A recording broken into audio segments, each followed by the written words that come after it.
судлаачд бол Монголын нууцчог хэн зохиосон бэ, хэн бичсэн бэ гэдэг дээр бол олон саналтай байдаг л да. Гэхдээ ихэнх судлаачд бол Шихийн утга бол энэ дээр бол Монголын нууцчог бол бичиж тэмдэглэж үлдээсэн байна. Ер нь бол Монголын нууц товчооны Монгол хэл бичгээ ирэх хуулбар бол хуулиур бидэнд бол олон янзын судар намаар бол уламжлагдж ирсэн л дээ. Жишээлбэл Усан данзын алтан товч ч юм уу. За ингээд хожмын түүхэн сурвалжуудад одоо түүнтэй холбоотой мэдээ баримтаар бол ирсэн. Та бүхний хамгийн сайн мэдэх нь адуу гэдэг үг ч юм уу тий. Одоо бүгдээрээ л мэдж байгаа. Адуу гэдэг үг бол морил гэж бодож байгаа тий.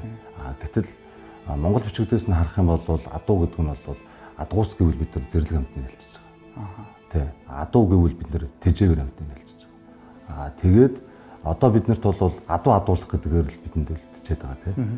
Өөр юм дээр хон адуулах гэж бид нар хэлэхгүй шүү дээ. Тий. Тэнгүүд тухайн цаг өөр байх гэдэг нь тий. Тэнгүүд тухайн цаг үед бол одоо дундын үеийн монголчуудын одоо тархаа бутархаа амьдарч байсан тий.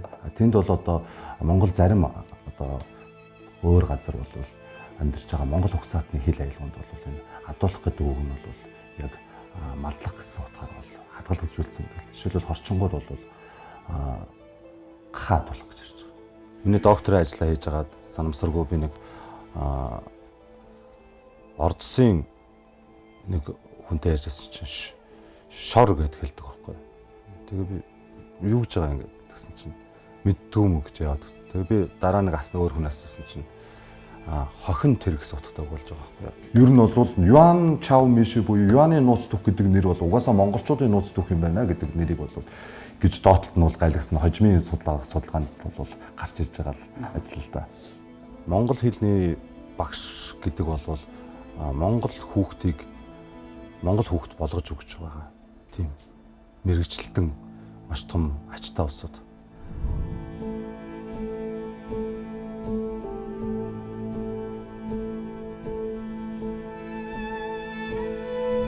яг түүхэн сурвалж дээр бол одоо яг бидний өргөн ашигладаг Чингис хааны хөрөг ба штэ. Чингис хааны зургийг бол Хувлай хаан ер нь бол яг ингээд өвөгийн зургийг бий болгоё гэдэг нэг аман зураг зурулж хагаад тэгээ яг одоо байгаа энэ дүр төрхийг хараад за ер нь л бол яг энэ байна. Энэ зургийг одоо ингээд цаашдаа Чингис хааны гэж ашиглая гэдэг нэг тийм түүхэн сурвалж өгдөө штэ. Яг үүнтэй нэгэн адилаар ер нь яг энэ Монголын нууц товчоо гэдэг яг энэ одоо Алтан ургийн одоо хаадын ийм замналыг ирээдүйн хойчтой үлдээе гэдэг тэр өөрөөр хэлэх юм бол Монголын нууц товчоог ер нь ингээд тэмдэглэж үлдээе гэдэг тэр санал санаачлалыг хэдийн үед хэн гаргасан байд юм бол олон судлаачд бол Монголын нууц товчоог хэн зохиосон бэ, хэн бичсэн бэ гэдэг дээр бол олон саналтай байдаг л да. Гэхдээ ихэнх судлаачд бол Шихийн утга бол энэ дээр бол Монголын нууц товчоог бол бичиж тэмдэглэж үлдээсэн байна гэж бас хэлж байгаа. Тэгээд ер нь бол одоо Алтан ургийн одоо Монголын нууц товчондор одоо шилбэл алт гэдэг үг 33 удаа гарч л байна л да. Тэнгүүд эндээс харах юм бол энэ алтан ураг, алтан ам, алтан аргамжаа ч юм уу гэх мэт яг энэ одоо гандшгүй яг ийм зүйлээр зүүрлэж байгаа яг энэ Алтан ургийн нэрийг одоо хаадын нэрийг нэрлэж байгаа энэ Чингис хааны түүхийг тэмдэглэсэн энэ сурвалжийг бол дэлхийд дахинд бол 650 гаруй жил бол судлаж за сүүлийн үеийн орчин үеийн шинжлэх ухааны судалгаа 200 жил бол судлаж үлээрсэн. Монголчууд бид нэр өөрсдөө Монголын нууц товчоо ер нь бидний түүхийн үнэтэй сурвалж юм байна. Бид нар энэ товчооныг судалж, дээдлж, хүндэлж авах хэрэгтэй юм байна гэдэг одоо энэ мэдрэмжийг, энэ мэдээллийг хизээнэ хаана анх олж авч ирсэн юм бол? Ер нь бол Монголын нууц товчооны Монгол хэл бичгээ ирэх хуулбар бол хуулиур бидэнд бол олон янзын судар намаар бол уламжлагдж ирсэн л дээ. Жишээлбэл Усан данзын алтан товч ч юм уу. За ингээд хожмын түүхэн сурвалжуудад одоо түүнтэй холбоотой мэдээ баримтаар бол ирсэн. Гэхдээ бид нэр энэ сүүлийн 100 гаруй жилийн хугацаанд тэр одоо манжаас хойших цаг хугацаанд бол зарим түүхийн баримт судар намаас бол бид нар холдсон байсан байна л да. Тэгээд бол бараг 1940-од оны үед л Дамжин Сүрэнгаан Монголын нууц тавчаагаар буцаж ер нь монголчууд Монголын нууцчуудтайгаа танилцсан гэж хэлж болно гэсэн. Тэгэхээр яг танилцж, хүндэлж, дээдлж, судалж ирсэн хугацаа л 1940-од оны үеэс юм байна гэж ойлгож болох уу? Ер нь бол Цэнд гүнгийн нууц тавчаа гэж бас нууц тавчаа байдаг. Тэгэхээр Оросод сурж байхдаа бас хятад ихийн үзэж танилцаад тэгээд түүнийг бол одоо хөрвүүлсэн. Одоо Дамжин Сүрэнгаан бас дараагийн бас мөн судалгаа байдаг. Тэр Цэнд гүнгийнхээ ус үзсэн байдаг л та. Тэгээд бол монголчууд бол ер нь 1940-од он хүртэл монголчууд нийтээрээ бол Монголын нууцчуудтайгаа сайн мэдхгүй зөнд оны судлаачдын бүртгэлд байсан баг. Тэгээд бол нийт даяараа бол монголчууд бол Монголын нууцчууд 1940-од оноос хойш Дамжин Сүрэнгаан яг эрдэм шинжилгээний биш тийм ээ. Олон нийтэд зориулсан юм хялбаршуулсан нууц тавчааны энэ хөрвүүлгээр бол танилцж мэдсэн л гэсэн үг л дээ. Анх монгол хэлэн дээр байсан Монголын нууц тавчаа одоо 1368 онд бол Тогоон Төмөр хаан бол их нийслэл буюу одоо хятадын төгөн сургалтад тэмдэглэснээр дайдуу гэж хэлдэг л дээ. Тэндээс бол одоо цугтаж гарахад бол Алтан уургийн тэр судрыг бол тэнд онцлогдсон юм шиг. Тэгээд бол хятадын Мин улсын Хун уу гэж ихний хаан байсан л да. Тэрний 15 дугаар онд бол нэг юм захирал гарсан байгаа. Захирамж гарсан байгаа. Тэгэхээр 15 дугаар он буюу 1382 онд л да. Тэр 1382 онд бол энэ Хуваю төл бичгийг зохиох тийм юм газарсан юм шиг. Хуваю гэдэг нь болохоор энэ одоогор бол монгол хэл хятад хэлтэй юм анхны төл бичиг гэх юм уу? Төл бичиг. Тэгэхээр чинь 1382 онд бол төл бичиг зохиогдож байсан шүү дээ. Монгол хэлтэй хятад монгол хэлний төл бичиг зохиогдож байсан. Тэгэхээр тэр төл бичгийг зохиохтой бол энэ Ён улсын түүхийг авчирч харгалдуулж үзээрэй гэж тэмдэглэсэн байдаг. Тэгэхээр энэ Ён улсын түүх гэдэг нь болохоор Монголын нууцч хэлж байгаа. Тэгэхээр тэр үед л Монголын нууц тавчаа хятад хэл дээр бол гарцсан байсан. Тэгэхээр тэднэр бол одоо Мин улсын экстэйц бол энэ Монголын түүх, соёл, за тэрцмаа энэ Алтан уургийн Чингис хааны энэ байлдан дагуулыг бол судалж. За ингээд экстэйцийн хэмжээнд бол энэ монгол хэл заах сургавч болгож бол ашиглаж ирсэн бол тэндээс л нотлоход харагдаж байна.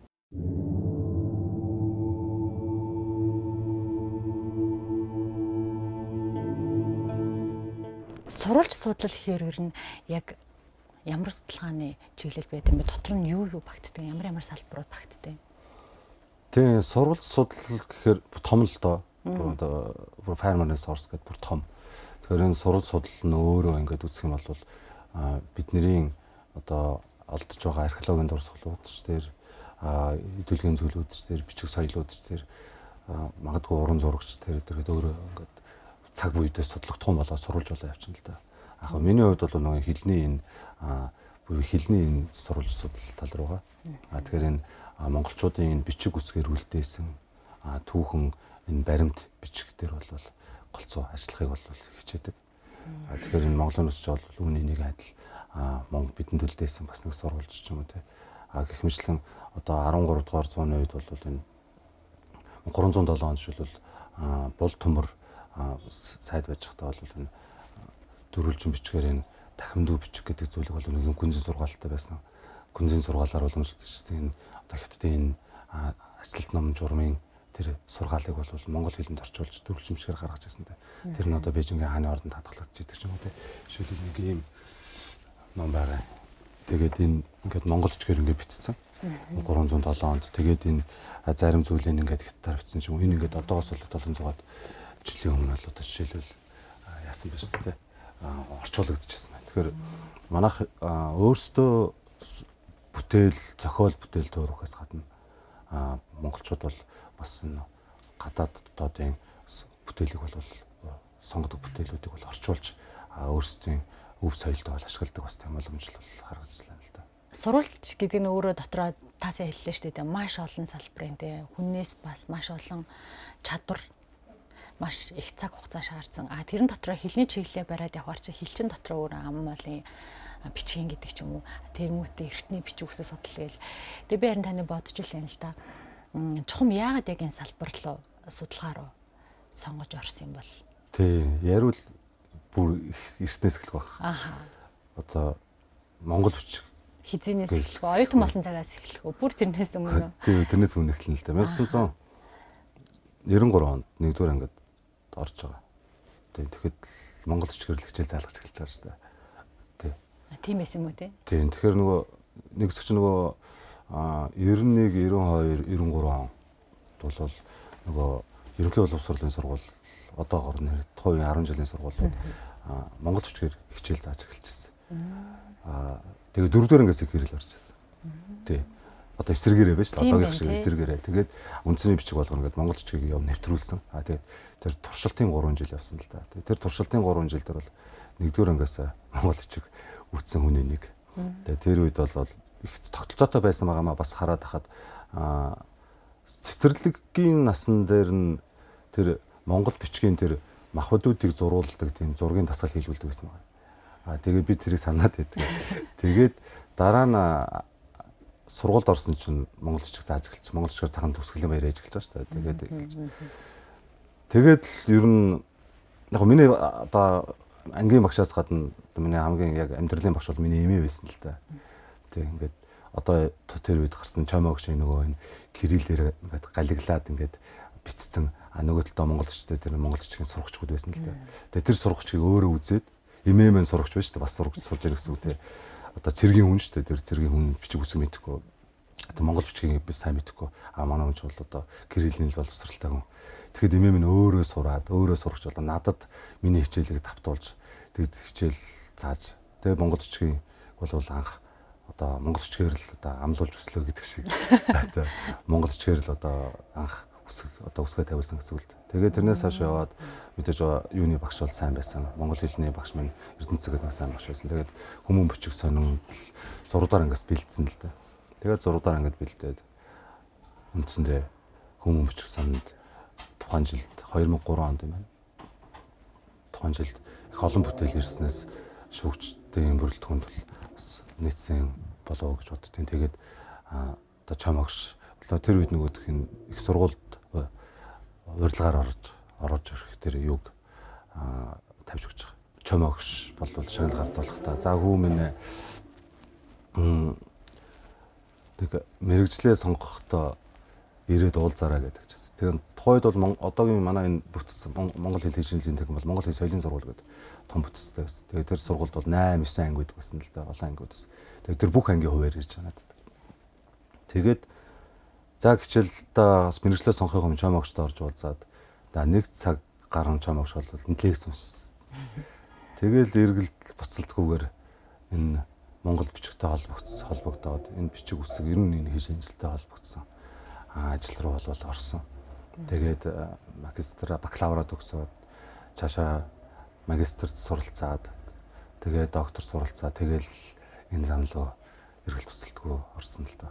Одоо ер нь ерөнхий боловсролын сургууль монгол бичиг орж байгаа юу? Орлоо яах вэ? Ерөнхий боловсролын сургуулийн 6-р ангиас ахуулаад 12-р анги хүртэл монгол бичиг орж байгаа. Үндэсний бичиг нэртэйгээр орж байгаа. Гэтэ дундаа нэг завсарлсан уу? За завсарлаж байсан. Тий. Тэгээд одоо бол орж байгаа хүүхдүүдийг харахад бол сайн байна. Сайн байгаа юу те? Хүүхдүүд бол сайн байна. Яагаад ингэж юм нөхөр нөгөө их сургууль 1-р курст оюутан болж ирж байгаа хүүхдүүд чинь надад монгол бичиг хичээл ингээд ерөнхий сүрийн хичээл үзэж штэ. Хүүхдүүдийн чадвар бас ер нь бол дайггүй сайн байна. Ер нь бол тэгэхээр энэ багш нар бол ажлаа хийж байна гэж би харж байна. Тий. Монгол хэлний тэр нөгөө боловсон хүчний одоо боломж болцоо нөөц нь хэр байд юм бол сонирхоод тахгүй юу? Одоо бол их сонирхол сайн л хийж байгаа юм байна те. Тий. Багш нар бол мэдээж үндсэн мэргэжлийн дагуу монгол хэл уран зохиолын багш нар бол уран зохиолын хичээлийг заана. Тэгээ монгол бичгийн хичээлийг заана. Монгол хэлний хичээлийг заана. Гурван хичээлийг зааж байгаа. Тэр бол хүүхдүүд бол сайн байна. Ерөнхийдөө нөгөө 6-р ангиас хойш үзэж байгаа учраас гайгүй. Энэ оноос эхлээд нөгөө хос ичгтэн болно гэдэг төрийн албан эргийг хос ичгээр хөтлөнө гэл ингээл явж байгаа шүү дээ тий. Энэ ер нь хэр үр дүнтэй гэх үү? Ер нь яг хэр оновчтой хайж л гэж харж байгаа бай та. За надаас би одоо монгол бичиг заадаг хүн тийм ээ. Монгол улсын сургууль монгол бичиг заадаг. За ер нь Монголын түүхэн сурвалжийн судалгаа хийдэг. Монгол бичгийн үү? Тийм. Тэгэхээр За яг ийм юм асууж байгаа биш улуухан л хэлээ. Надад бол хангалтгүй гэж үзэж байна. 2015 онд бол Монгол хэлний тухай хууль болох батлагдсан. За бэлтгэл ажил бол 10 жил байсан. За тэрнээс ч өмнө бол 2008-9 оны үед бол өвөр Монголын эрдэмтэд нээлж хад бол энэ Unicode буюу Монгол бичгийн Unicode-ийн асуудлыг бол хийгээд за эхний ээлжинд бол одоо хятадын талаас бол хөрөнгө оруулалт Mongolian Byte хийсэн. Манайх бол эндээ бас явж байгаа энэ үйл ажиллагаа нь одоо хүртэл Unicode батлуулаг байна. Тийм.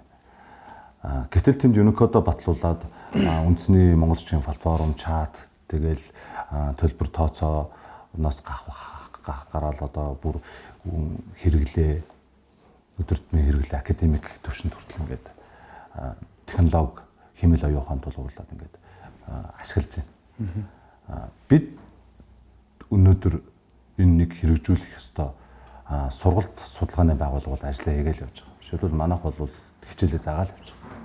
Сурагчдаа бэлдээл явж байгаа. Монгол хэлний багш нараа бэлдээл явж байгаа. Монгол хэлний хичээлээ заагаал явж байгаа. Судалгаа хийгээл явж байгаа. Манай шинжилгээний академи ч гэсэн манай бусад ихтэй сургуулиуд ч гэсэн энэ үүрэгт ажлаа бүгдийг хийгээл явж байгаа.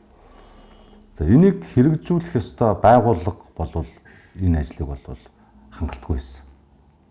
Өнөөдөр бид нэр цагаан толгоон одоо тэднийхээс биш өөр газраас хэрэгжүүлсэн баг тий.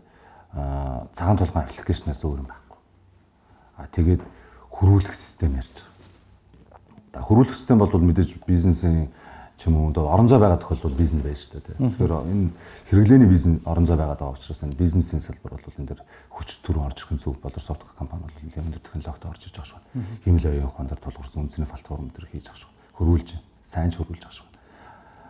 Гэтэл төрөөс энэ бүх зүйлийг энэ хөрвүүлгийн системээр ингээд шийдчихнэ гэж хараад байгаа шүү.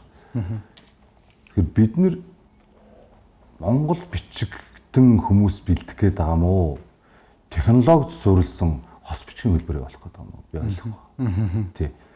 Нэг хөрвүүлж байгаа нөхдүүд минь хөрвүүлж байгаа зүйлийг зөв бурууг нь мэдэх юм уу? Уншиж бичиж чадах юм уу гэдэг бас нэг асуулт бидэнд үлдэж байгаа. Ер нь бол Монгол бичгийг хос бичгтэй болгоход заан сургаж байгаа багш нар дутагдaltaй байна гэж харж болохгүй.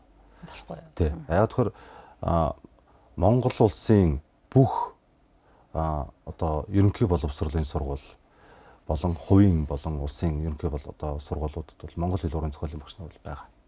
Тий. Тэгэхээр энэ бүх уран зохиолын багш нар бол энд монгол бичгийг заан сургаж хүүхдүүд бол хүмүүжүүлж байгаа. Тэгэхээр энэ монгол бичгийг заан сургаж байгаа багш нарын дутагдал бол биш гэсэн үг. Одоо энэ дутагдaltaй асуудал биш гэсэн үг. Харин эсэргээр нөгөө төрийн албан хэргийг монгол бичгээр хөтлөн явуулнаа гэхээр нөгөө төрийн албанд ажиллаж байгаа за наазах нь адгалаад одоо бичгэргийн ажилтан гоч юм тийм ээ. Тэр хүмүүс минь харин энэ бичих үсгийн боловсрол минь ямар зэрэг байгаа вэ гэдгийг харин бид нар нягтлж үзэх хэрэгтэй байна. Бодит үр дүнгээ би олж ийн гэвэл би мэдэхгүй байна. Надад бол өнөөдрийн байдлаар бол энэ төрийн тим байгууллагууд тим албан хэрэгээ хос бичгээр явуулж байна. Жишээлбэл Төв аймгийн Жаргалан сумын засаг дарга тэнд тэгж явуулж байна. Булган аймгийн Сайхан сумын одоо засаг дарга тэнтэг албан бичгээр монгол бичгээр хос бичгээр явуулж байгаа гэдэг тийм бол мэдэхгүй. Баггүй л те. Мэдэхгүй байна би. Чи хуулийн хэрэгч нь бол 25-ны 1 сарын 1-ээс явж байгаа. Цахим орчимд бол их эрчимтэй л харагдаж байна. Бол одоо яг хуу энэ бол мэдээж бахархалтай сайхан зүйл. Мэдээж үндснийхэн бичиг соёлыг бол аваад явна гэдэг бол сайхан зүйл. Гэхдээ энэ тодорхой хэмжээнд бол хэрэглээг нь бэлтгэл ажил бид нэр хангаагүй байна л гэж би харж байна те. Яагаад монгол бичгийг ингээ хэрэглээнд байлгах гад байгаа бэ гэдэг төрийн бодлого. За тэгэнгүүт ер нь монгол бичиг гэдэг чинь хэрэглээнд байх ёстой гэдэг одоо яг нэг өв соёлоо хадгалан дүгэн дэлгэрүүлэх гэдэг одоо яг жинхэнэ нэг судлаачдын харах өнцөг хоёр яг нэг байж чадчихаа юу? За судалгаа гэх юм бол юу л да. Яг бодтойгоор харах юм бол эсэргээрээ нөгөө бэлэн биш байхад хүчээр монгол бичгээ тулгаж агаад үнэлэмжийг бууруулчихвал гэж би яаж. Яг нь. Тий.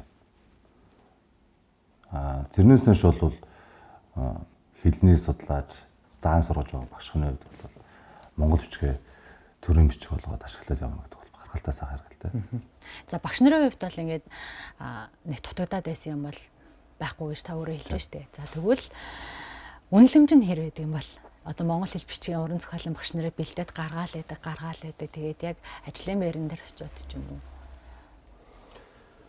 Тийм, монгол хэл уран зохиолын багш нар гэвэл Монголын ер нь одоо бусад мэрэгжилтэйгээ харьцуулахад үнэлэмж нь жоохон илүү байх хэрэгтэй л доо. Яагаад вэ гэхээр энд бол 3 хичээл агуулгыг зааж байна. Тэ. Хэлний гоо сайхан талаас нь уран зохиол хичээл зааж байна. Монгол хэлний боловсрол талаас нь кирилл хэсэг зааж өгч байна. Ингээд үндсний бичиг гэдэг монгол хичээл зааж байна. 3 хичээлийг болвол нэг багш зааж байгаа гэсэн. Тэгэхээр ачаал бол нэгдүгээр өндөр.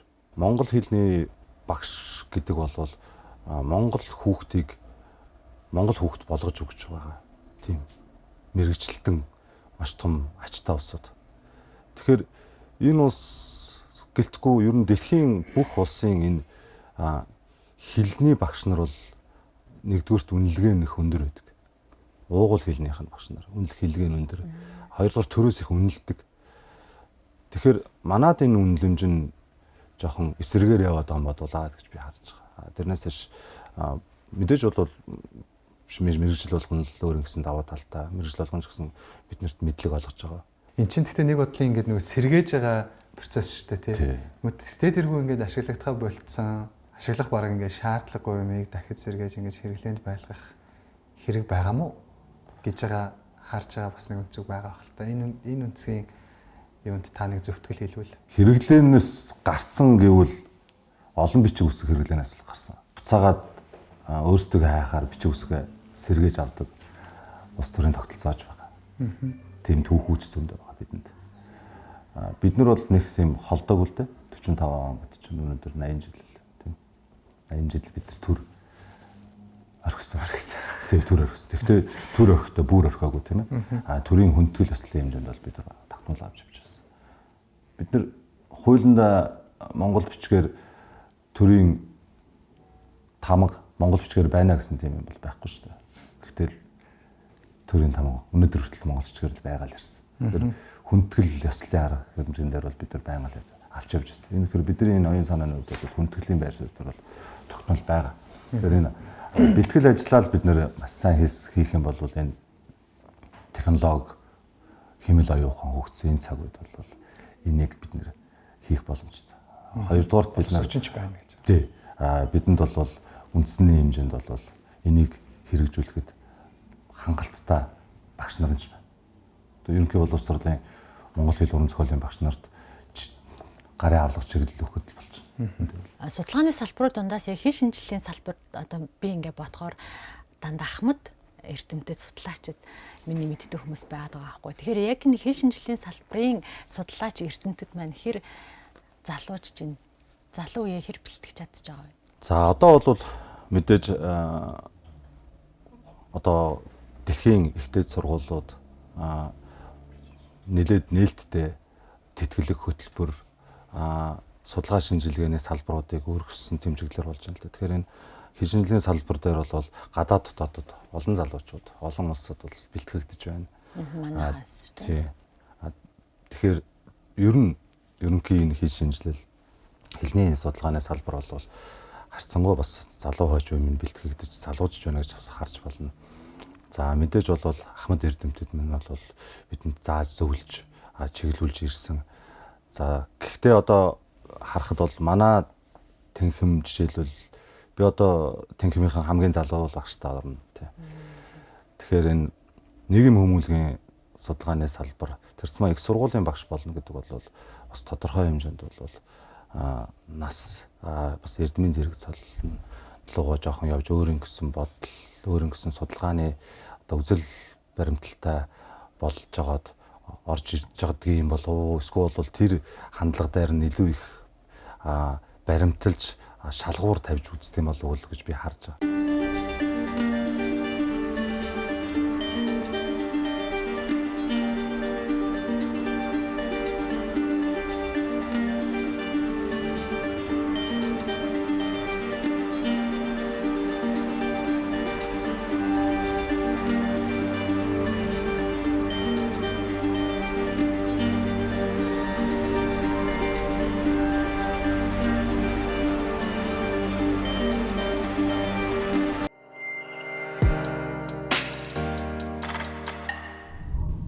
одоо эрдмийн одоо зэрэг цаалаа гэдэг юм уу магистр болоо докторийн ажлаа урт туршид хийсэн шүү дээ. Хятадд, Бээжинд, Өвөр Монголд. Тэр тодорхой хэмжээнд бас тэнд байгаа монголчуудыг судалсан болов гэж бодсон. Тийм тэглэв яах вэ? Би чинь анх бол Өвөр Монголын багш их сургууль буюу Өвөр Монголын одоо өөртөө сургуулийн нийслэл Хөх хотод тийм ээ. За дараа нь бол одоо Бүгнар хотод ард улсын нийслэл Бээжин хотод ингээд. За тэнд дотроо бол Бээжин хотын Төвийн үндэсний их сургууль буюу Минзүү их сургууль гэж байгаа тийм ээ. Минзүү их сургуульд бол суралцж одоо докторийн зэрэг хамгаалсан. Тэгэхэд бол за магистрийн ажил бол тэнд байгаа монголчууд, монгол багш нартайгаа, за өөр монгол багш нартайгаа, тэнд байгаа монгол оюутнуудтайгаа найзлана. Тэдний судалгаа шинжилгээний ажлаас танилцсан. За тэгээд мэдээж тэрийг уншиж судалж тэнд тэр тухайн улсын дүрм журам, эрдэм шинжилгээнийхэн дүрм журамд нь бол одоо шаардлага хангаал явж байна гэсэн. Тэгээд цаашаага доктор сурсан ч гэсэн мөн одоо Бээжингийн тэр Минзүү их сургуульд бол Монгол судлалын дээд сургуульд бол энэ цогтуу гэдэг энэ багш нар л очсон. Бээжингийн Төвийн үндэсний их сургууль бол үндсэндээ энэ сурал судлалын уламжлалтай тийм судалгааны сургууль л да. Тэгэхээр тэн дээр бол энэ хорчин монголчуудын энэ амаар уламжлагдж ирсэн тийм ээ. Бичгийн аман сурвалжийн энэ одоо сурвалж дээр бол энэ судалгаа хийсэн л дээ. Тэгж би бол эрдмийн зэрэг бол хамгаалсан. Энэ дээр бол одоо хорчин нутгийн аялгауны үг хэллэг. За мөн одоо бичгээс аманд уламжлагдж ирсэн энэ одоо сурвалжийг бол одоо задлан шинжилж үгийн сангийн талаас нь бол судалсан л да.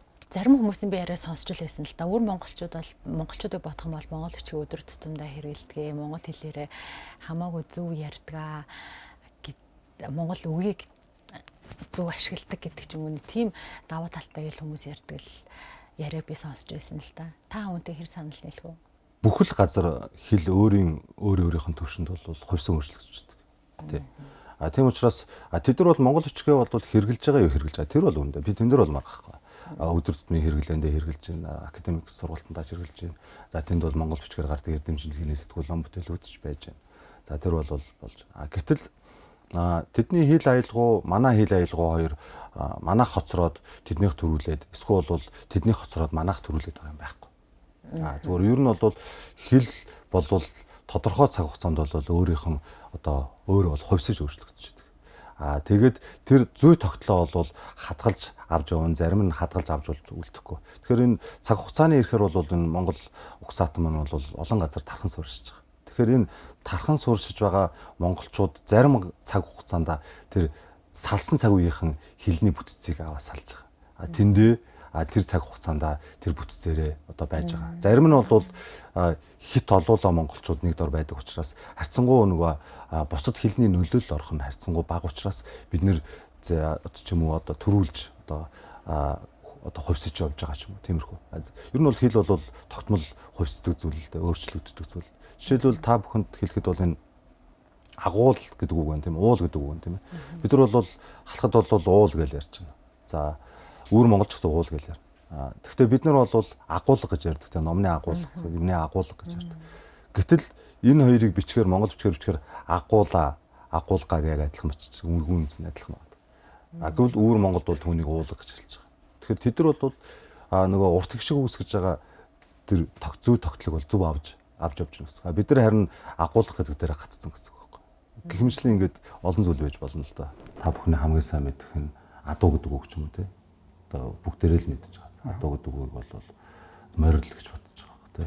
Гэтэл монгол бичигдээс нь харах юм бол адуу гэдэг нь бол адуус гэвэл бид нар зэрлэг амтны хэлж байгаа. Тэ. Адуу гэвэл бид нар тэжээвэр амтны хэлж байгаа. Тэгээд одоо биднэрт бол адуулах гэдгээр л бидэнд үлдчихэд байгаа те.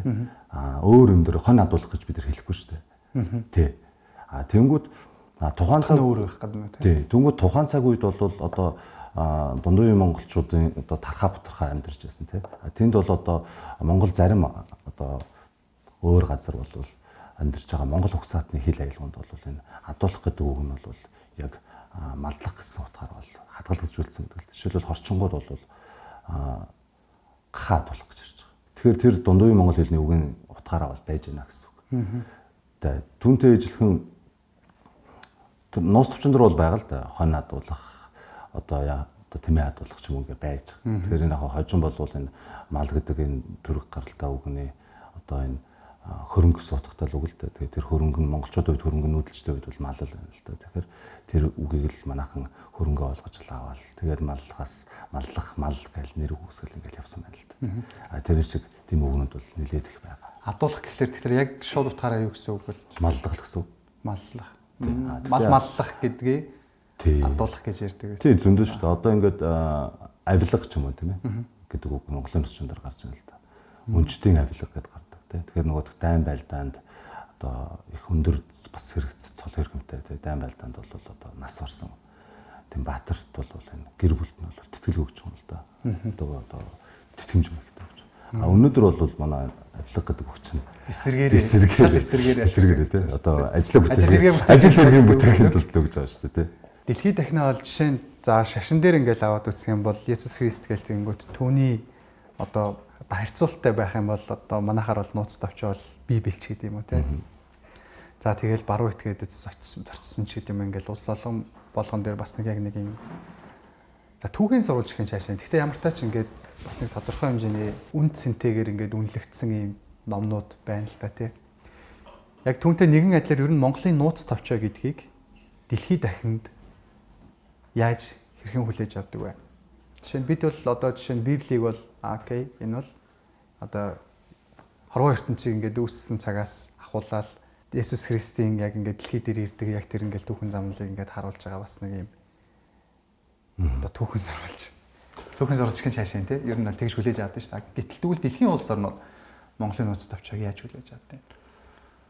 За 1989 оны ЮНЕСКОгийн хурлаар бол Монголын нууц орны тэгшөөг тэмдэглэх захирамж гарч ирсэн. Тий. Тэгэхээр дэлхийд дахинд гэсэн үг шүү дээ чинь тий. Тэгэхээр үнэлэмж нь бол тийм өндөр байдаг гэсэн үг. Тий. Тийм ч учраас тэнд бол одоо 1990 онд бол маш олон нууц тавчааны судалгаанууд бол гарсан. Одоо та бүхний сайн мэддэг Цэрэн Судмаа нууц тавчаан, Чамаа Огшны нууц тавчаа, Алтан тавчаа харьцуулсан судалгаатай. Маш олон судалгааны бүтээлүүд бол тэнд бол гарч ирсэн. Ер нь бол нууц тавчааны судалгаа бол орчин үеийн судалгааны 200 жилийн төвхтөлтэй. Одоо барууны эрдэмтэд судалснаар л одоо тэр шинжлэх ухааны юм бол орж ирсэн.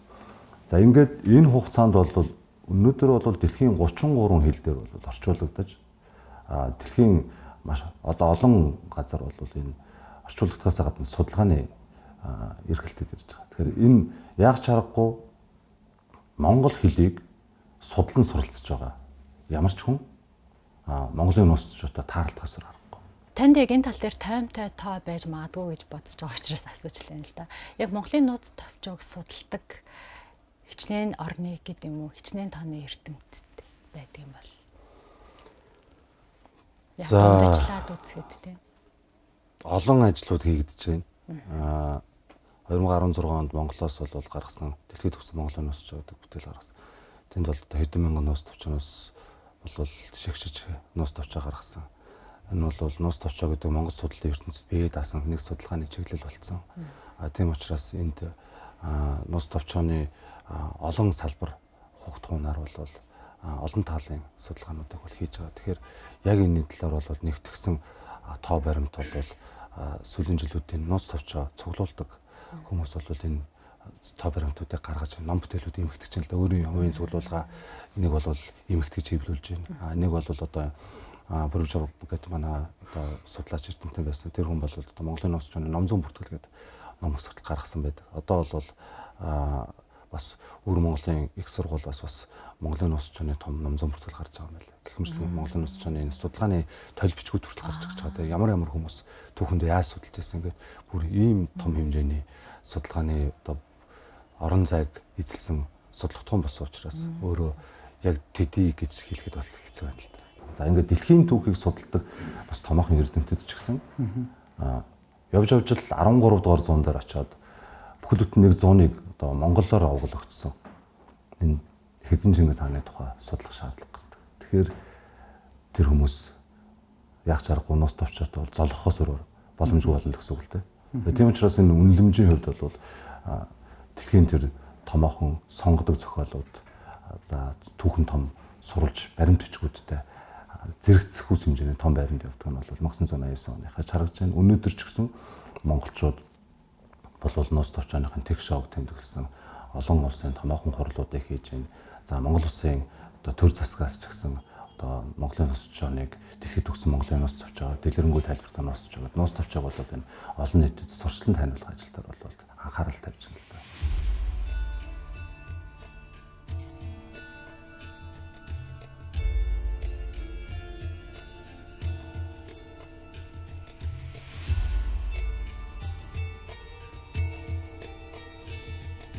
Дан ганц Монголын нууц товчоо гэдэг яг л нэг юм түүхэн суулж байгааг байх гэж бодож байна. Маш олон одоо жишээ нь ингээд за судлаачдын харж байгаагаар бол Шихий хутаг Монголын нууц товчоог яг ингээд ихлүүлсэн гэдэг ингээд судалгаа нь ингээд батлагдчихлаа, нотлогдчихлаа гэдэг ингээд яваад үзсэн хөт зөвхөн тэр яг Монголын нууц товчоотой холбогдох бас маш олон төрлийн тийм ном түүхэн сурвалжууд байсан уу? Байлгүй яах вэ? Тий. За одоо бидний сайн мэдж байгаа судрын чуулган ч юм уу те. За ингээд ер нь бол нөгөө 13 дугаар зууны үед бол монголчууд одоо эзлэн суусан газар болгоно тухайн хил соёл дээр нь бол бичиг үсгийнхэн дурсгалыг үлдээж авсан. Тэгээд ганц ноос товчооч гэлтгүй тухайн цаг үедээ зэрэг сүс хэмжээний хад чулууны бичээсүүд, зарилгууд гэх мэт олон зүйлүүд байгаа. Зүгээр бидэнд бол яг 13 дугаар зуунаар овоглогдож байгаа томоохон одоо олдоод байгаа судруудын нэг нь бол яг зэрэг нууц товчоо л доо. Зүгээр зарим мэдээ баримтууд бол байдаг л да. Жишээ нь бол одоо Тогоон Төмөр хаан бол Дайдуу одоо одоогийн Бээжин тийм ээ. Тэр их нийслэлээс бол ингээд цухтагаад явж байхад бол хойноос нь бол Мин улсын цэрэг бол хөөж жоод хэсэг бүлэг зүйл олцлон авбаа гэж. Тэгээ тэр түүхэн хятадын түүхэн сурвалж дээр тэмдэглэснээр бол энэ олзолж авсан зүйл тул тэр эд хөрөнгийг бол онцлоог байгаа. Тийм эд хөрөнгө, тийм өнгө онцлог. Тэн дээр жин баав, юм баав гэдэг хоёр зүйлийг л онцлон байгаа. Тэр нь бол алтан дэвтэр, эрдэнэ дэвтэр гэсэн хоёр дэвтрийг л онцлсан байна. Тэгэхээр тэр алтан дэвтэр, эрдэнэ дэвтэр гэдэг бол магадгүй Монголын нууц товчоо алтан дэвтэр ч юм байх боломжтой. Яг тэр алтан ураг явах учраас. Тий. Одоо нууц товчооны нэр чинь бол яг ингээ нууц товчооны яг уугуул одоо бидэнд олдоод байгаа хятад их хэдрийг харах юм бол юу гэж байгаа шүү дээ. Чингис хааны язгуур гэж мөрдөд гэсээр 3 одоо үгээр эхэлж байгаа. Тэгээд хойшоогоо нууц товчооны яг үйл явдал эхэлж байгаа. Хамгийн урд талд нь бол мэдээж бол энэ нэр үг шүү дээ. Тухайн хавцастай нэр үг. Тэн дээр бол Юан Чаомиш гэж. Тэр нь бол одоо Юаны нууц тов гэж. Тэгээд тэр нь доотлолт нь бол монгол хэлээр галиглаж бичсэн байгаа. Монголын нууц товчоо гэж хятад үсгээр бичсэн байдаг байхгүй. Тэгэхээр энэ Монголын нууц товчоо гэдэг нэрийг л бид нэр монгол хэлээр авиаланд дуудаад хятад үсгээр тэмдэглэсэн байсныг л бид өнөөдөр нэрлэж байгаа. Гэхдээ ер нь бол нууц товчоо гэдэг бол Юаны нууц тов гэдэг бол мэдээж ойлгомжтой. Хятадуудын хувьд бол Юан хий байсан, монголчууд байсан. Тэр нь бол монголчуудын нууц тов. Тэгээд Чингис хааны язгуур гэдэг нэрээр л эхэлж байгаа. Тэгэхээр бол монголчууд алтан ураг гэж нэрлэж байгаа юм чинь алтан дэвтэр гэж бас нэрлэх. Тэр зөвхөн монгол хүмүүс ч үздэггүй. Зөвхөн Монголын ихэс дээдс хаад язгууртнууд алтан ургийнх нь хоорондоо дамжуулж үздэг байсан. Энэ Чингис хааны бэлэг сургаал, Чингис хааны одоо дүнгэрүүлсэн дайм өвгөд ээцийн сургаал, одоо байлдаж өнгөрүүлсэн, туулж өнгөрүүлсэн тэр замналыг бол хариулсан дэвтэр бол тэгж явж байсан бахаа л гэж бодож байна. Одоо бидний гар дээр байгаа Монголын нууц товчоо бол мэдээж анх бичигдсэн нээсэ гэдэг ч юм уу те маш олон зүйлэн алдагдсан. Бид нар бол нэг зөвхөн нэг хэсгийг л одоо бид нэр олж авсан байгаа гэж би ойлгоод байгаа. Зөв. Үгүй л дээ. Ер нь бол Дамжин сургуулийн нууц товчоо бол аль болох тухайн цаг үед орчин цагийн монгол хэлний хэлний одоо сайх уран тансаг найруулгаар бол олон түмэнд бол хүргэсэн. Өөрөө ч гэсэн эрдэм шинжилгээ судалгааныхан бүтээлэг бол гаргахад бэлтжижсэн. Гэхдээ эхэндээ бол ямар ч гэсэн олон нийт зориулсан нууц товчоо бол гаргасан. Тэгээ тэр олон нийт зориулсан нууц товчоо өнөөдөр харин бид нар өөрсдөө хэр уншиж байна гэдгээс л асуух хэрэгтэй байх тий. Бид нар харьцангуй нууц товчоог сургалт болон таниулах ажилд бол харьцангуй бага хаа л гэж би бодож байна. Ер нь бол гоёдын залуучуудаас нууц товчоо уншиж нөхөр ер нь бол уншсан л гэдэг. Тэгээд асуухаар бол нууц товчооны талаар ерөнхий тайм байна уу гэхээс ерөнхий одоо зарим мэдээлэлүүд бол сайн ойлголтгүй л байдаг. Тэгэхээр энэ хөтөлбөрт нь илүү их нус товчооны агуулгыг хялбаршуулж нас насных нь онцлогтон тохируулж оруулах нь илүү тохиромжтой байж магадгүй байх гэж бодож байна л да. Монголын нус товчоо өнөөдрийн байдлаар дэлхийн 33 орны хил дээр байж гэнэ гэж байна шүү дээ. Тэгээд тэр дээрээс нь зөвхөн 33 орны хил дээр байхаас гадна улс орон болгоны яг нөгөө Монгол судлалд ашиглагддаг бас нэг том судлаг том болцсон байгаа гэдэг утгаараа ер нь нийт хичнээн төрлийн нууц товчоо байдаг бай.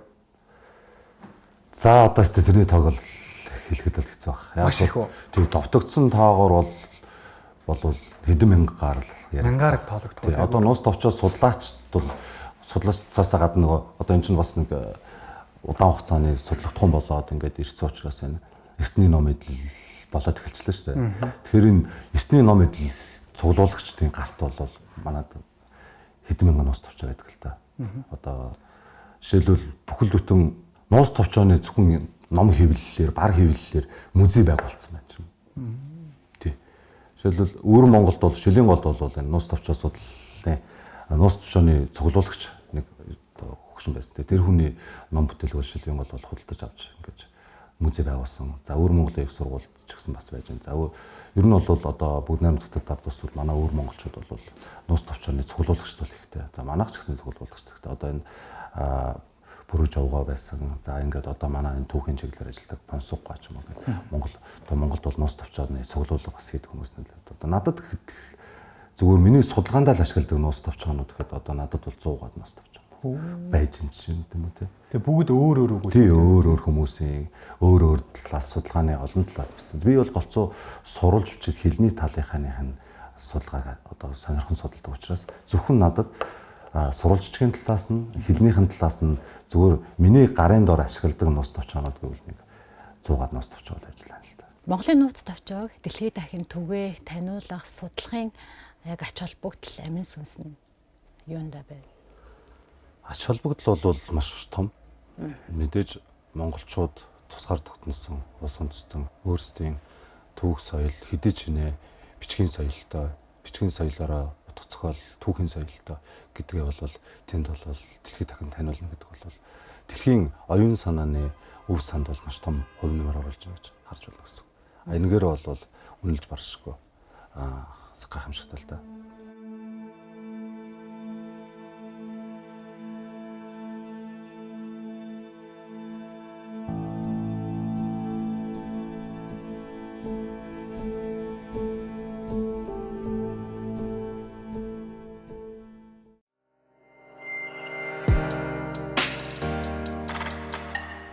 Таны одоо надад бас яг нөгөө нэг ингээд мэрэгжилтэд профессор хүртэлх яг энэ замнал дундаас яг тэр магистрийн зэргийн судалгаат нь бас их сонирхолтой санагдсан л да. Монголын нууц товчоог гайлгахад хэрэгэлсэн хятад үгсийн үсгийн судлалууд гэдэг.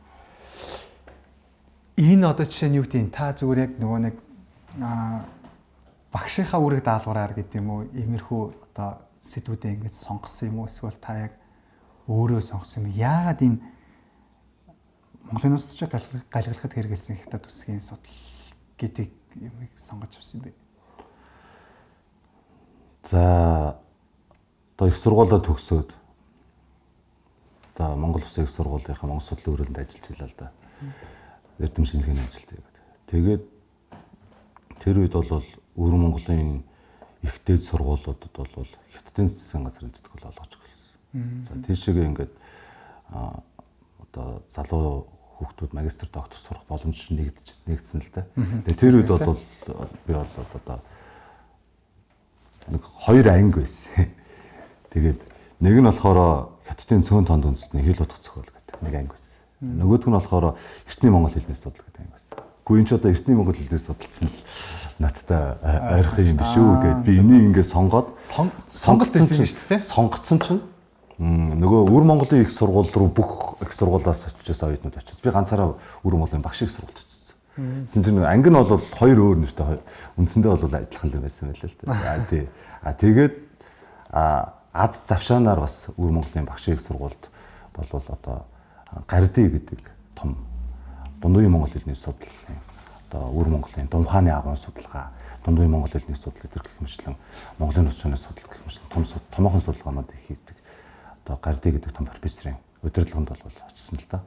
За Гарди багш бол Монгол улсад бол докторийн зэрэг бас хамгаалж байсан. Тийм болохоор манай Чоймо багшийн бол их хүндэлдэг тийм багш байсан. Тэгээд Чоймо багш, Гарди багш хоёр ярьж байгаа. За энэ нэг манай шавийг бол нэг нуус товчооны судалгааны хүн болох хэрэгтэй юм байгаа юм да гэд хэлээд. Тэгээд одоо намайг бол анх сурж байхад бол одоо хөхтөд очиж сурж байхад бол нуус товчооны ханцсгүүдийг л үзүүлээл чэйжлүүлээл гэдэгс. Тэгээд хожим нь энэ яг миний судалгааны ажил болно гэж би ер нь бас тухайд бодсонгүй л дээ. Ер нь бол одоо бол маш одоо харахад бол маш их зөв зүйлийг чэйжлүүлж хийлүүлж байсан байна. Тэгэхээр Монголын нуус чинь монгол хэлийг одоо хятад зүсгээд галгилж байгаа шүү дээ. Авиалан галгилж байгаа. Тий. Орчуулга бол биш байна шүү дээ. Бид нар бол тий. Бид нар бол одоо тэр юуг нь Чингис гэж бичсэн гин Чинжиси гэдэг хятад ханзаар бичсэн байна шүү дээ. Тий. Тэнгүү тэр 3 үсэг байж байгаа ч юм уу тий. Жишээлбэл Монголын улсын дээр Чингис гэдэг үгийг бичихтэй Чинжиси гэдэг 3 үсгийг өөр бусад нуус товчондор гарч байгаа Чингис гэдэг дээр гарч байгаа үсгнүүдтэй холихгүйгээр энэ 3 үсгийг зөвхөн Чингис хандар л хэрэгжилж байгаа. Тэгэхээр нуус товчондор хэрэгэлсэн ханзууд нүртэл бас хүндэтгэлтэй байна. Би ойлгохдоо ингэж ойлгоод ирсэн шүү дээ. Ер нь бол яг нэг монгол бичгийг хятад хэл рүү орчуулад хятад хэлээ буцаагаад яг монгол руугаа гэж бодсон чинь одоо энэ бидний нөгөө латин үсгийг тий латин үсгийг ашиглаж чат бичдэг шиг тэгж орчуулагдсан. Тэгэхээр нөгөө сурах бичиг болгож хийхдээ ийм бүтцтэй хийсэн. Ямар бүтцтэй хийсэн бэ гэхээр эхлээд монгол хэлийг хятад үсгээр авиалан тэмдэглэж байгаа. Авиалаа тэмдэглэж байгаа. Хятад үсэг мэддэг монгол хэлтэй хүн уншиж чадна гэсэн үг. Тийм байна. Тий. Тэгээд эхлээд тэмдэглэж чинь. За тэгээд жишээлбэл дээд гэдэг үгийг бичгээд дэгедли гэж биччихнэ. Тэгээд тэрний хойдолд нь хятад ханзаар бичих юм. Тэрний хойдолд нь бол харин дээр гэдэг үг нь хятад хэлний нэг ханз дээр гэдэг утгатай ханзыг тавих нь шан гэдэг ч юм уу ханзыг тавьчихна. За ингээд хятад хүн бол баахан ханзнууд ингээд монгол хэлний өгүүлбэр зөв бүтцээр явж байгаад баахан ханзын тойлолд нь хатцсан байх нь шүү дээ. Хажуугийн. Тэнгүүд хажууг орчуулгын дараа нь ерөнхий одоо хураас орчуулга гэж байгаа. Тэр нь бол жинхэнэ хятад хүн зориулсан. За энэ хэсгийг бол ингэж ойлгох ёстой маа гэдэг хятад хүнд зориулаад найруулаад тавьсан. Ийм 3 бүтцээс үндсэндээ бол Монголын нус чанарын хятад их нь бол бүрддэг гэж ойлгож байна гэсэн. Тий. Тэгэхээр бол энэ бол энгийн нэгэн хятад хэлтэй хүн бол шууд хийчихгүй гэсэн судалгааг бол заавал монгол хэл мэддэг хятад судлаач бол энийг хийж болно гэсэн. Тий. Тийм учраас энэ галгийг бол яг монгол хэлийг авиалан галгах чинь бас авианы хувьд бол тодорхой үсгүүдийг оноож өгөх хэрэгтэй. Энэ авиан дээр энэ үсгийг оноож өгөх хэрэгтэй. Тэгэхээр нөгөө нэг хятадын хэдэн мянган ханз чинь бол тэнд бол бүгд ашиглагдахгүй байх нь шүү дээ. Тэгэхээр бол судлаачд бол удаан хугацаанд бол 543, 53, 63, 73 гэх янз бүрийн одоо тоонуудыг бол гаргасан ханз үсгүүдийг бүртгэсэн. За хэдэн үсгээр монгол хэлийг тэмдэглэсэн бэ гэх. Гэх мэтлэн судалгаанууд. Энэ бол нөгөө ямар ихээс судалгаа хийж байгаагаас хамаарна л да. Ямар цаг үеийн хуулбар их маш олон хуулбар их үү. Одоогор бол 10 хэдэн төрлийн хуулбар их үү байна те. Тэгээ хэдий цаг үеэс бүр мингийн үеэс ахуулаад өнөөдөр чингэн үе хүртэл хуулбарс их үү гэж байна те.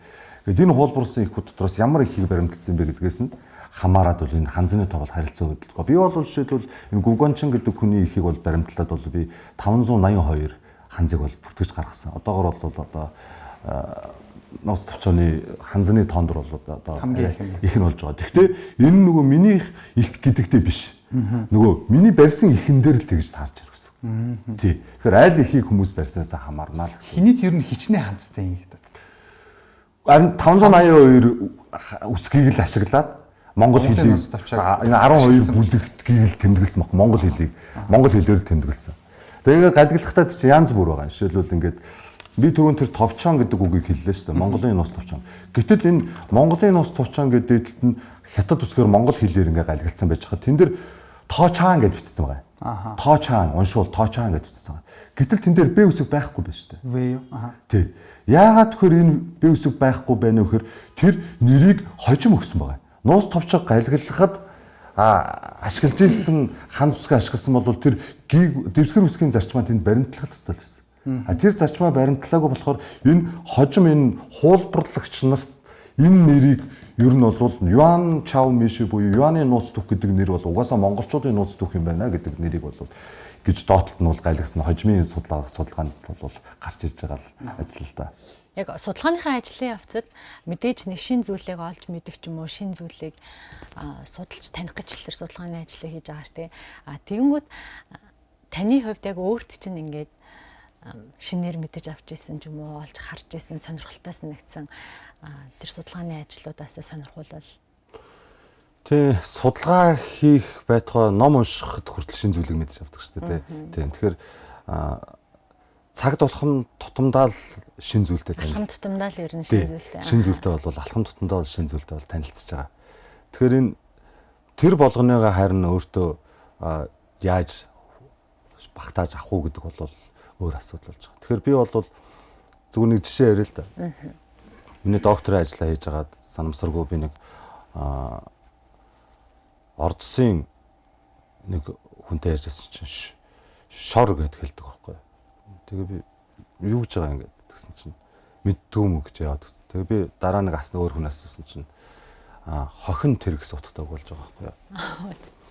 Тэгээ боддлоо. Хорчоо айлгуунд тэгсэн чинь судлаа явж байсан чинь яг миний нэг судалгааны ажил дээр нэг тийм шор хүн гэж нэг юм тийм текст гарахгүй юу.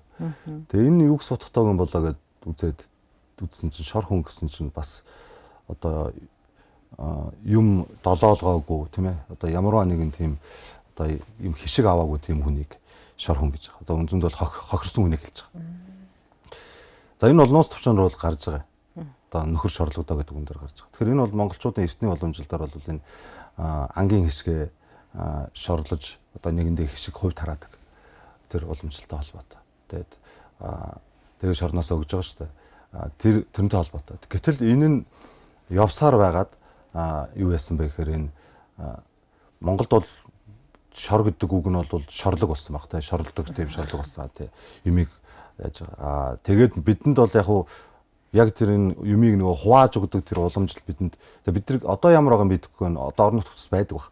Намайг хүүхэд тахтлаа манай одоо өвөө эмээ бол одоо юу гаргаал те хонь өдр гаргахаар ингээд хишиг гээд нэг юм битант хийгээд хажуудлын айлд оруулаад өччих гээд ингээд өгдөг байсан. Тэгээ энэ ч нөгөө ангийн хишгээ бол хувааж өгж байгаа. Тэгээ энэ үнтэндээ шорлж өгж байгаа. Тэр уламжлал явж байгаа. Тэнгүүд өөр Монголд бол жишээлбэл хорчонд бол энэ бол яг тэр шор хүн гэдэг нь бол хохирсон хүнийг хэлж байгаа учраас тэр ямарваа нэгэн зүйлээс дутцсан хишиг авч чаддаг хүнийг хэлж байгаа гэсэн үг тий. Яг үүнтэй ижилхэн энэ утгын хувьд ч гэсэн тэр шор гэдэг үг нь шорлог гэдэг үг нь шорлогдаа гэдэг үг нь өөрөө хувраад тэнд бас хувьсцсан байна.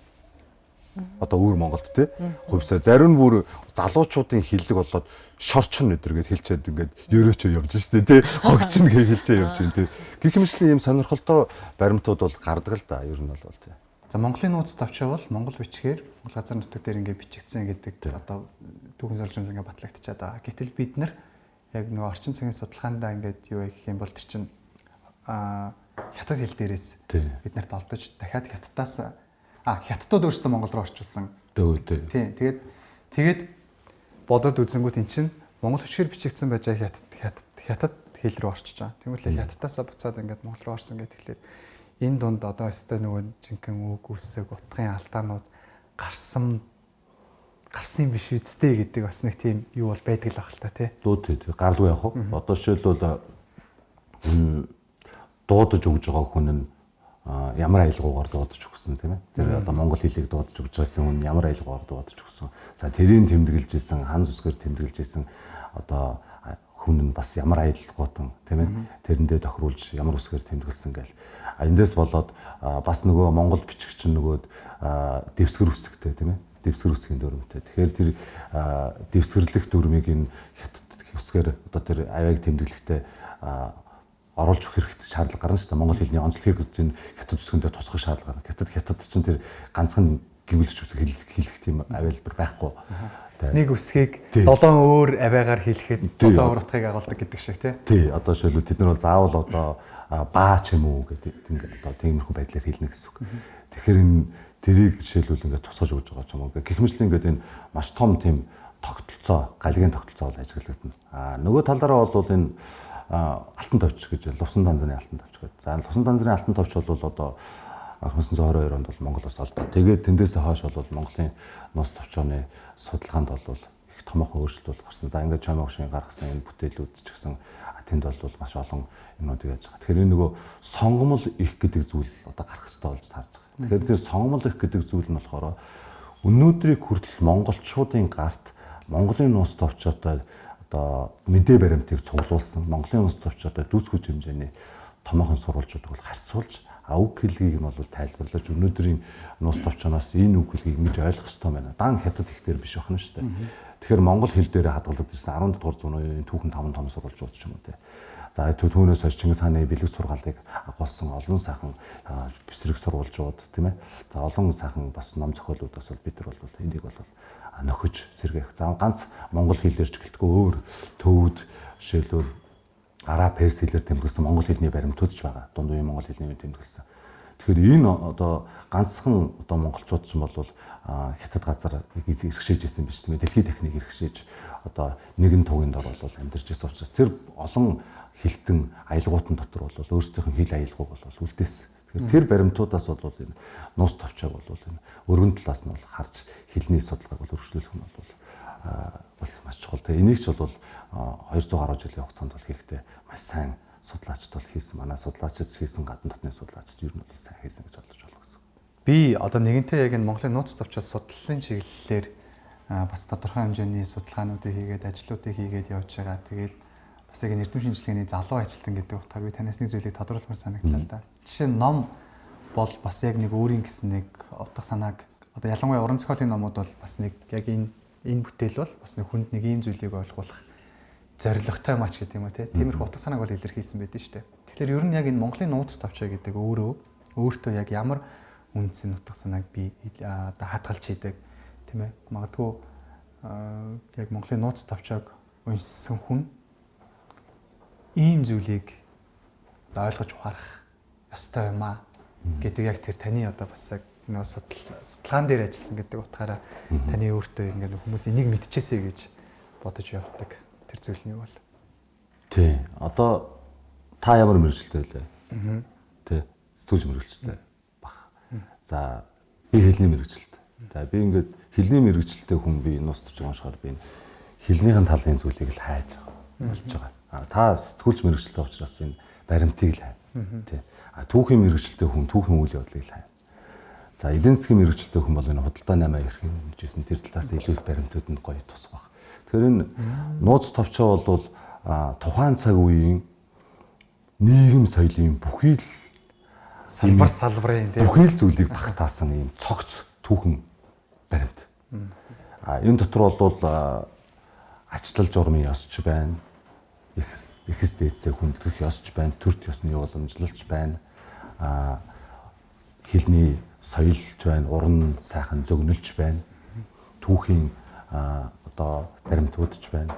Худалдаа 8, цааз, хууль, ёс, төрт ёс гэх бүх зүйл байна. Тэгээ түүхээ мэдхгүй хойд төрсэн сарвчин луга гэдэг тийм. Тэгэхээр бидний түүхийг маш тодорхой буюу бичгийн сурвалжаар бодиттой баримтаар бидэнд үлдээсэн том сурвалж. Тийм учраас бид нэр үг түүх тэгээд тэнд бичиж үлдээсэн бидний өв соёл тэгээд хэлний хүний талаас хэлэх юм бол бидний одоо хэлний маш том баримтууд тэнд байж байна. Тэгэхээр энэ болгоноогоо бид нар судлан шинжилж цааш хооч үедээ өвлүүлэн уламжлах нь бол яг чарахгүй монголчууд бидний яг өнөө үеийн бидний залуучуудын бас үүрэг гэж бодож байна. Тэгэхээр энэ төлөө бол бас ажилласаар л байх болно гэж боддог доо. За ярилцлага өндөрлөлээ. Тэгээ бидний урилга хүлээн авсан танд маш баярлалаа. Бид нар Монголын нууц товчоо гэдэг түүхэн сурвалжийг бол мэдэхгүй хүн байхгүй. Тэгээ энэ дээр бол бас юу өгүүлдэг вэ гэдгийг гадралдаггүй хүн байхгүй байх гэж бодож байна. Гэхдээ яг нөгөө утга учир үнцэн гэдэг зүйлээ бас бидэд заримдаа орхигдуулчаад байдаг шүү дээ. Тэгээ магадгүй яг та бид хоёрын ярилцлагаас Монголын нууц товчоотой холбогддог маш сонирхолтой баримтууд дээрээс нь бас яг бидэнд юу гэхийг зорьсон ер нь юу гэх тийм гол одоо үндсэн утга учирыг утга санааг илэрхийлсэн ийм түүхэн сурвалж гэдгийг бас нэг иргэн санаасан сонирхолтой яриа байж чадсан байхаа гэдэгт итгэж байна. Монгол хэл бичиг гэдэг бол яалтчгүй үндэсний дархлаа. Энэ дархлааг хамгаалж аваа их үйлсэд нь өндрөөс өндөр амжилт хүсье та. Цаашдын судалгааны ажилд амжилт хүсье. За баярлалаа. Монголын олон мянган одоо монгол хэл бичгийн багш нарын одоо төлөөлөл болгож одоо Монгол Улсын их сургуулийн одоо энгийн нэгэн багш намайг бол одоо нэвтрүүлэгтээ урьж оролцоосонд та бүхэнд маш их баярлалаа. Тэгээ та бүхний ажил амьдралд өндрөөс өндөр амжилт хүсье.